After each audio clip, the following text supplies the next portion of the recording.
नमस्कार सभी व्यूवर्स को। आज हम हमारी प्रेजेंट परफेक्ट टेंस की क्लास को पढ़ने वाले हैं। Shall we start our video without wasting time. तो आज जो हमारी क्लास है वो है प्रेजेंट परफेक्ट टेंस की। ठीक है भाई, इससे जो पहले वाली वीडियोस हैं उसमें हमने पढ़ा प्रेजेंट इंडेफिनिट को, प्रेजेंट कंटिन्यूअस को। अब हम पढ़ने वाले प्रेजेंट परफेक्ट टेंस को। अब प्रेजेंट परफेक्ट टेंस होता क्या, देखो, it tells about recently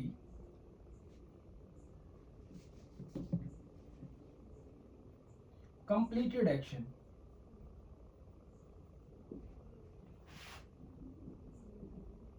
in present। ये आपको क्या बताता है भाई, जो हाल ही में, मतलब जो काम अभी अभी हुआ है, जो काम रिसेंटली कंप्लीट हुआ है उस काम को क्या बताएगा भाई, प्रेजेंट परफेक्ट टेंस आपका बताएगा। तो अब हम बात करते हैं भाई इसके अंदर हेल्पिंग वर्ब की, कि हेल्पिंग वर्ब इसके अंदर क्या होती है। देखो, इसके अंदर अगर हम बात करें हेल्पिंग वर्ब्स की, तो इसके अंदर एक तो आपकी होती है हैव और एक आपकी होती है हैज। ठीक है भाई, अब हैव का जो यूज आपका, अगर आप बात करते हो प्लूरल सब्जेक्ट की, किसकी, प्लूरल आपकी सब्जेक्ट की, तो प्लूरल सब्जेक्ट के साथ आप क्या लगाओगे, हैव को लगा दोगे। अब प्लूरल सब्जेक्ट में होगा क्या, जैसे आई के साथ भी क्या आएगा, हैव आएगा, यू के साथ हो गया, वी के साथ हो गया और आपका दे के साथ हो गया। और कोई भी प्लूरल जो सब्जेक्ट है उन सब के साथ आपको क्या लगाना है, हैव को लगाना है। अगर हम बात करें हैज की, तो हैज आपका सिंगुलर सब्जेक्ट के साथ आएगा। ठीक है, जो भी सिंगुलर सब्जेक्ट होगा उसके साथ क्या लगाओगे, आप हैज को लगाओगे। जैसे भाई आपका ही हो गया थर्ड पर्सन, शी हो गया, इट हो गया, एटसेट्रा। ठीक है, जो भी चीज क्या है सिंगुलर, उसके साथ क्या लगेगा, हैज लगेगा, और प्लूरल के साथ आपका हैव लगेगा। आई होप आपको इतना समझ आ गया होगा। अब हम बात करते हैं नेक्स्ट कॉन्सेप्ट की।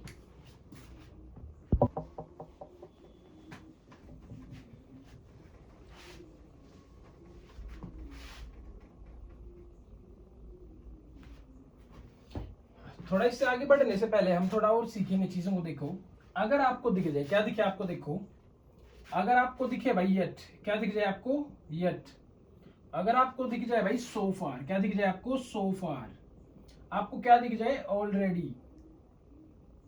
ठीक है भाई, आपको क्या दिख जाए, जस्ट। आपको क्या दिख जाए, एवर, एटसेट्रा। अगर आपको ये सारी जो शब्द है, अगर आपको ये दिख जाए, तो आपको कौन सा टेंस लगाना, फिर आपको प्रेजेंट परफेक्ट टेंस का यूज करना है। ठीक है भाई, अब ध्यान देने वाली बात क्या, देखो, इसका जो सिंपल स्ट्रक्चर रहेगा, ठीक है, उसको पढ़ते हैं, फिर उसके बाद थोड़े कॉन्सेप्ट को और जानेंगे हम। देखो, जो सिंपल स्ट्रक्चर है, जो सिंपल आपका स्ट्रक्चर है भाई, वो क्या है, पहले तो आपका आएगा सब्जेक्ट। क्या आएगा पहले, सब्जेक्ट। पहले आपको क्या लगाना होगा, सब्जेक्ट।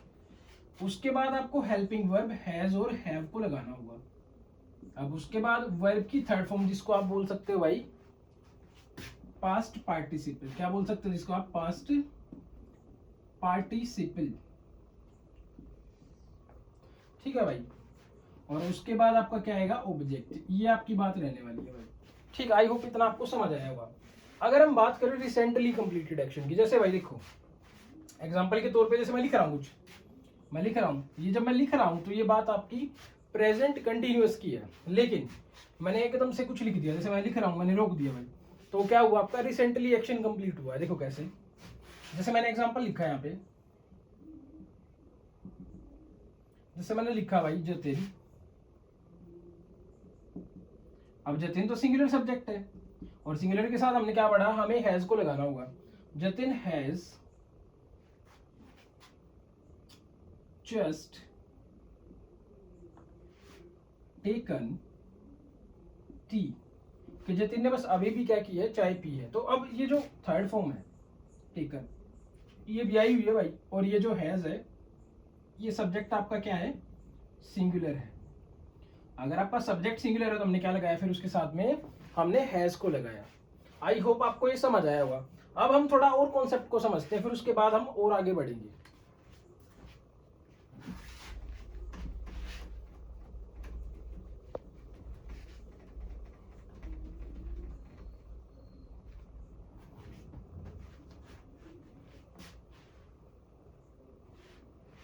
देखिए भाई आगे, अगर हमारे सामने आ जाए, देखो भाई क्या है, अब ये कॉन्सेप्ट आपका देखो, आपको ये बात भी समझनी होगी। अगर आपके सामने आ जाए it is the first time, ऐसा आ जाए आपके सामने, या आपको दिख जाए this is the first time, या आपको दिख जाए it is the easiest time, या आपको दिख जाए इट इज या this is the worst time. अगर आपको देखो ये दिख जाए तो इनके साथ भी आपको क्या करना है, यही टेंस लगाना। कॉन्सेप्ट क्या कहता है, देखो आगे आपको क्या करना होगा, आगे आपको वही क्या करना है, इसके आपको कोमा लगा देना है। कैसे? कोमा लगा देना है। क्या लगा देना है? कोमा। ठीक है, या फिर ऐसे समझ लो आप, देखो अगर ये आपको दिख जाए तो आपको क्या करना, देखो इसके बाद का जो कॉन्सेप्ट होगा आपको क्या करना, देखो आपको यहाँ पे कोमा लगाना होगा। क्या करना होगा, इनके बाद आपको कोमा लगाना है, फिर आपको क्या लिखना है, दैट कंजंक्शन का यूज करना है। ठीक है भाई, फिर आपको क्या करना होगा, प्लस सब्जेक्ट, प्लस आपका सब्जेक्ट के बाद आपका क्या आएगा, हैज और हैव, और प्लस आपका V3। ये कॉन्सेप्ट रहता है आपका। ठीक है, it is the first time, this is the first time, it is the easiest time, it is the worst time, उसके बाद कोमा, उसके बाद दैट, उसके बाद सब्जेक्ट आपका, फिर आपका हैज हैव, उसके बाद आपका V3। अब एक एग्जांपल लिखते हैं इसका, देखो दिस इज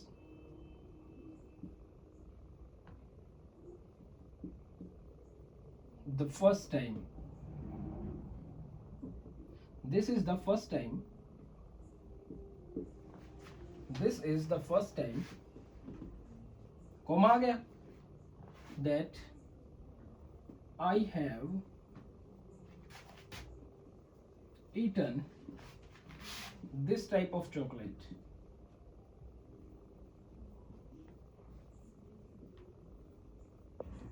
कि पहली बार हुआ भाई कि मैंने क्या किया, इस प्रकार की चॉकलेट खाई है, मतलब एक्शन क्या हुआ आपका, रिसेंटली आपका कंप्लीट हुआ है। आई होप आपको ये कॉन्सेप्ट भी समझ आ गया होगा। अब हम थोड़े और एग्जांपल्स की बात करते हैं भाई। ठीक है,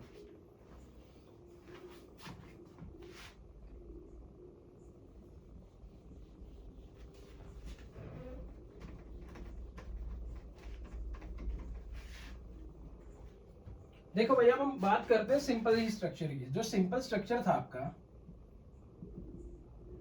इसको अगर आप चाहो तो आप क्या बोल सकते हो, इसको अफर्मेटिव बोल सकते हो। ठीक है, या आप इसको बोल लो सिंपल, या इसको बोलो अफर्मेटिव। स्ट्रक्चर का सबको पता, पहले क्या आएगा, सब्जेक्ट, उसके बाद हैज, ये आपका हैव, प्लस आपका V3 और प्लस आपका ऑब्जेक्ट। ये वाला कॉन्सेप्ट है। अब हम एग्जांपल्स लेंगे बहुत सारे। देखो जैसे मैंने लिखा है एग्जांपल यहाँ पे,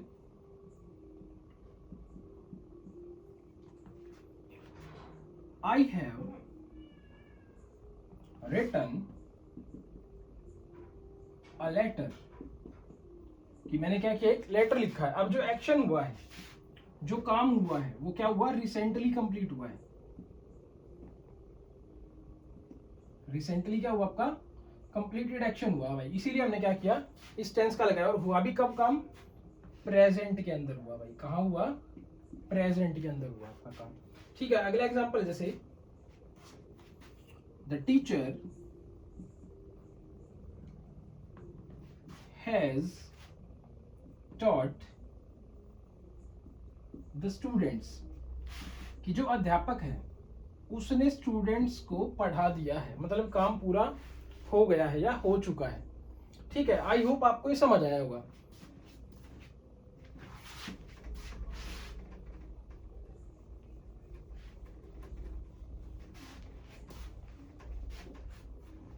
अब हम बात करते हैं जो कॉन्ट्रैक्शन फॉर्म्स हैं, या आप बोल सकते हो एब्रीविएशन। फॉर्म्स, ठीक है, हैज और हैव की सिंपल में तो क्या हो सकती है, देखो थोड़ा ध्यान देना पड़ेगा भाई। अगर हम बात करें, देखो जैसे मैंने हैज की बात की, मैंने लिखा ही हैज, ठीक है भाई, या मैं लिख दूं हैव के बारे में आई हैव, तो इनको एब्रीविएशन फॉर्म में कैसे लिखा जाए, तो ऐसे लिखेंगे भाई, जैसे मैंने लिखा he has done his work, कि उसने उसका काम पूरा कर लिया है। अब ये जो ही हैज है इसको आप ऐसे लिख सकते हो, ही अपोस्ट्रोफी एस, ठीक है, हिज डन हिज वर्क। अगर हम बात करें हैव की, तो मैंने लिखा जैसे दे हैव गॉन देयर, तो समझने की बात क्या, जो ये दे और हैव है इसको आप क्या लिख सकते हो, दे अपोस्ट्रोफी वीई, देव। तो ऐसे इनको कॉन्ट्रैक्शन फॉर्म्स में लिखा जा सकता है। आई होप आपको ये भी समझ आया होगा। अब हम बात करते हैं इसके नेगेटिव स्ट्रक्चर की।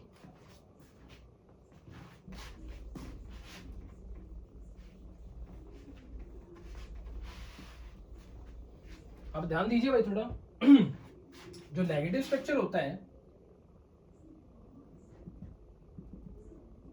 अब नेगेटिव में क्या देखो, पहले आपका सब्जेक्ट आएगा, ठीक है भाई, उसके बाद आपका हैज और हैव, और उसके बाद आपका नोट आएगा एग्जैक्ट बाद, और उसके बाद आएगा V3, और उसके बाद आएगा आपका ऑब्जेक्ट, और लास्ट में फुल स्टॉप। ठीक है भाई, मतलब कोई भी नेगेटिव सेंटेंस हो आपका, नेगेटिव क्या होता है जिसमें मना किया जाए, तो जितनी भी आपकी हेल्पिंग वर्ब्स हैं, जितनी भी आपकी हेल्पिंग वर्ब्स हैं, उनके एग्जैक्ट बाद क्या आता है, आपका नोट आता है भाई, चाहे वो मोडाल ऑक्सिलरी है, चाहे वो कोई भी है। ठीक है, अब देखो जैसे एग्जांपल की बात करते हैं हम, जैसे मैं बात करूं भाई रोहन, अब रोहन तो सिंगुलर है, सिंगुलर सब्जेक्ट है, तो क्या लगाएंगे, हैज लगाएंगे, has not gone to gym, कि जो रोहन है वो जिम नहीं गया है, मतलब काम पूरा नहीं हुआ है। अब इसको भी आप कॉन्ट्रैक्शन फॉर्म में लिखना चाहो तो आप इसको लिख सकते हो हैजंट, क्या लिख सकते हो इसको, हैजंट। और हैव नॉट को क्या लिख सकते हो भाई आप, हैवंट, क्या लिख सकते हो हैव नॉट को, हैवंट, हैवंट, ऐसे लिख सकते हो भाई। ठीक है, कॉन्ट्रैक्शन फॉर्म्स में। जैसे मैं एक बार एग्जांपल लिख दूं, मैंने लिखा जैसे अमित एंड राहुल, अब एक तो अमित हो गया, एक राहुल हो गया भाई, तो ये तो क्या हो गया, दो सब्जेक्ट हो गए। अगर ये दो सब्जेक्ट है तो ये क्या हो गया, प्लूरल हो गया आपका, हैव ईटन फूड, अमित और राहुल ने खाना खा लिया है, मतलब काम पूरा हो गया है। आई होप आपको ये टाइप भी क्लियर हो गया होगा। अब हम बात करते हैं इंटेरोगेटिव टाइप की।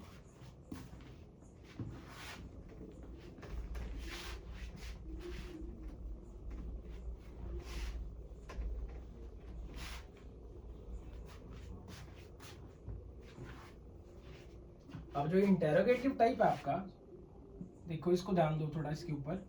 अब इंटेरोगेटिव टाइप में क्या होगा, इंटेरोगेटिव में आप क्या करते हो, आप क्वेश्चन पूछते हो भाई।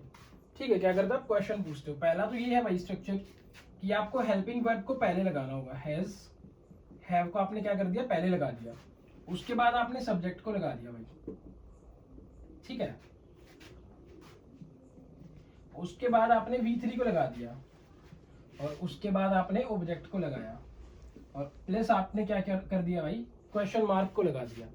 अब ध्यान देने वाली बात क्या, अब दूसरा जो स्ट्रक्चर रहेगा, यहाँ पे लिखते हैं भाई थोड़ा आगे, उसके अंदर क्या होगा, WH फैमिली वर्ड होंगे, वर्ड्स होंगे आपके, या इनको आप बोल सकते हो question words.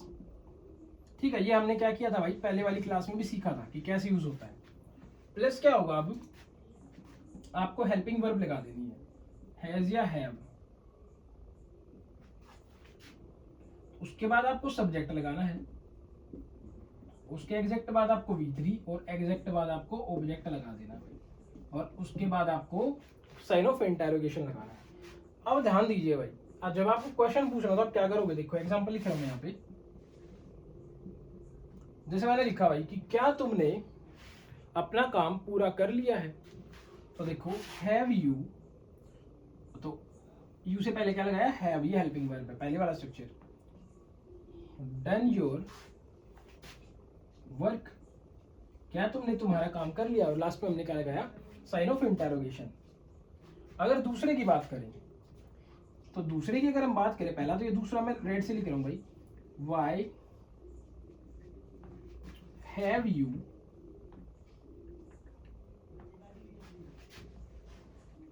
Done your work, कि तुमने तुम्हारा काम क्यों किया है। तो इसमें अब ये रीजन को जान रहा है, लेकिन इसमें सिर्फ ये बात को कंफर्म कर रहा है। आई होप आपको ये पसंद आई होगी वीडियो। अगर आपको ये वीडियो पसंद आई तो वीडियो को लाइक कीजिए और चैनल को सब्सक्राइब कीजिए। आगे जो हमारी वीडियो है उसके अंदर हम क्या करेंगे भाई, जो इसका इंटेरोगेटिव प्लस नेगेटिव टाइप है उसको डिस्कस करेंगे और इसके प्रैक्टिस क्वेश्चंस की प्रैक्टिस करेंगे। तो थैंक यू।